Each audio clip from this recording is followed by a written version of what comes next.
कहानी है रामपुर गांव की, जहां के मर्द महिलाओं को हमेशा नीचा दिखाने की कोशिश में रहते। अरे अभी तक खाना नहीं आया। क्या मुझे एक और शादी करने की जरूरत है?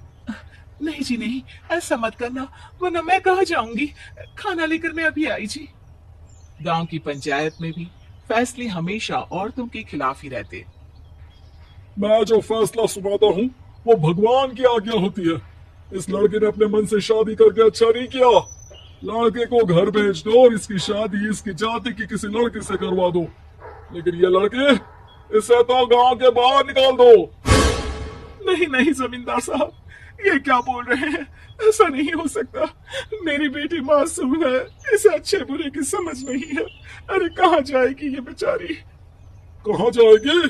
इतनी चिंता है तो पूरे परिवार का गांव निकाला कर देते हैं। बेचारी, पूरे बसे बसाए परिवार को गांव छोड़ना पड़ता है। चाहे जो हो, अगर बेटियों को कंट्रोल नहीं कर सकते तो गांव में रहने का कोई मतलब नहीं है। यहाँ औरतों को दब कर रहना होगा। कोई भी अपने हिसाब से कुछ नहीं कर सकता।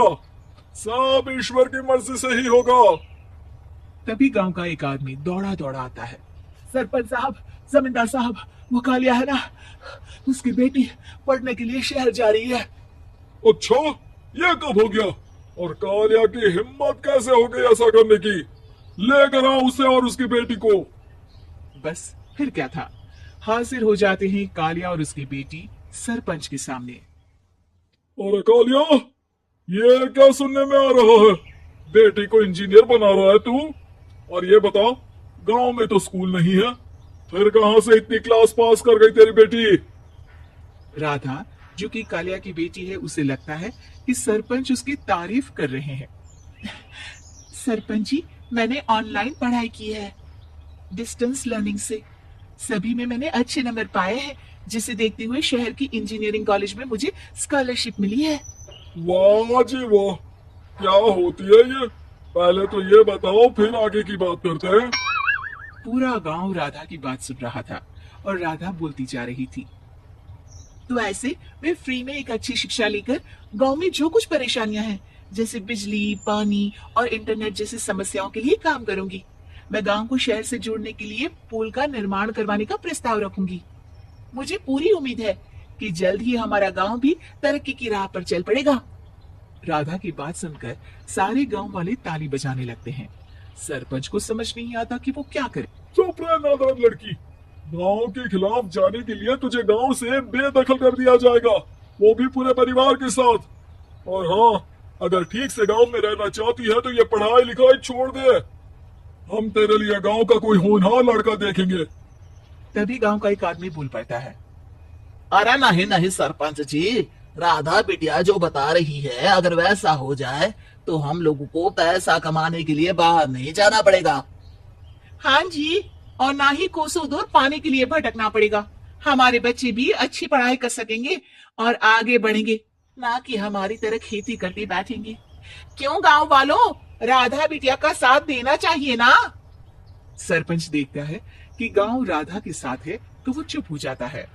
वो घर आकर अपने सलाहकार से बात करता है, जो बहुत ही चालाक किस्म का इंसान होता है।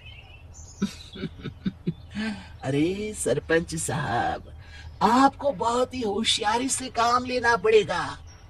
एक बार गांव तरक्की कर गया, यहाँ के बालक पढ़ लिए तो कोई ना पूछेगा आपको।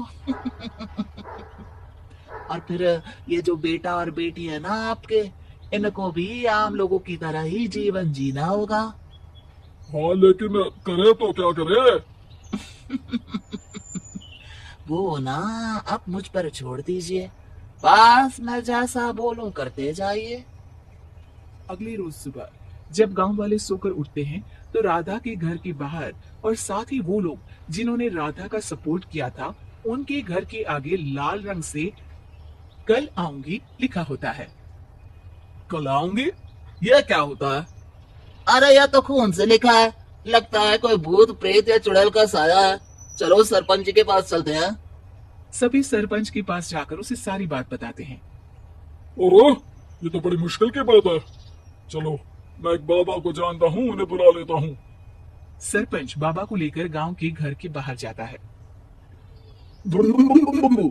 ओहो, तो ये वो चुड़ैल है जो उन लोगों को निशाना बनाते हैं जो गांव को बदलने का सपना देखते हैं। वो गांव को ऐसे ही संपन्न देखना चाहती है। वो नहीं चाहती कि कोई बाहरी यहाँ का कायाकल्प करे। क्या तुम लोगों में से किसी ने गांव को बदलने की सोच रखी है?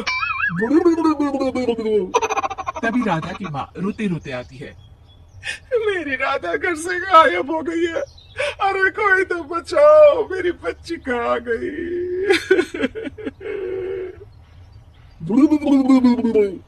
ले गई वो चुड़ैल, तेरी बच्ची को ले गई। अब वो उसे शापित करके छोड़ेगी, उस पर चुड़ैल का साया हो जाएगा।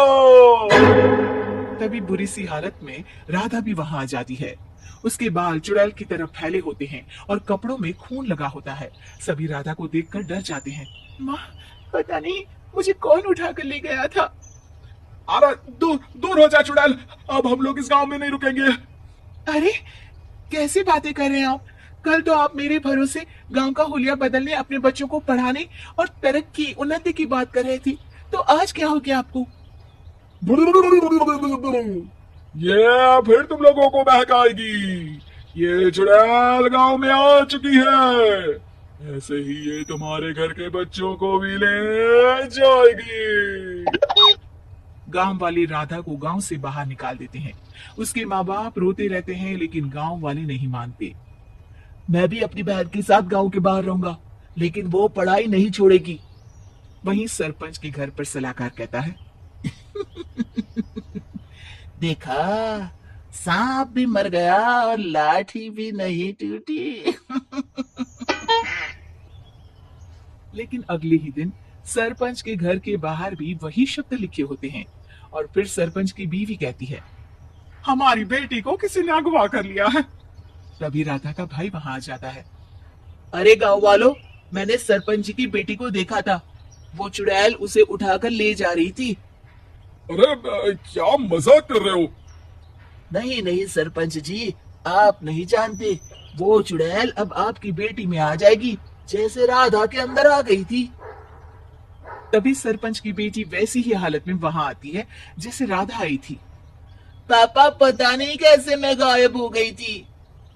चुड़ैल, इसके अंदर भी चुड़ैल का साया है, मारो इसे।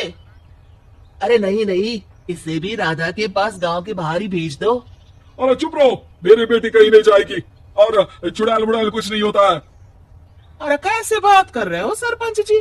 आप तो बोल रहे थे कि आपका फैसला भगवान का ज्ञान होता है, तो अपने पर बात आई तो अब आप ऐसे बोल रहे हैं। अरे ना ना ना, आपको अपनी बेटी को त्यागना ही होगा। अरे बुलाओ बाबा को। राधा का भाई बाबा को ले आता है, जिसे अब गांव वालों के डर के कारण सच बोलना पड़ता है। मैं कोई बाबा नहीं हूँ, मैं तो मोची था। ये सलाहकार महोदय ने मुझे कहा था एक्टिंग करने को। वो मुझे पैसे देने वाले हैं। अब मुझे माफ कर दो। गलती हो गई, मुझे माफ कर दो। तभी वहां राधा आ जाती है। देखा सरपंच जी, जब गांव के बच्चे साक्षर होंगे तो आप जैसे लोगों की चालाकी नहीं चलेगी।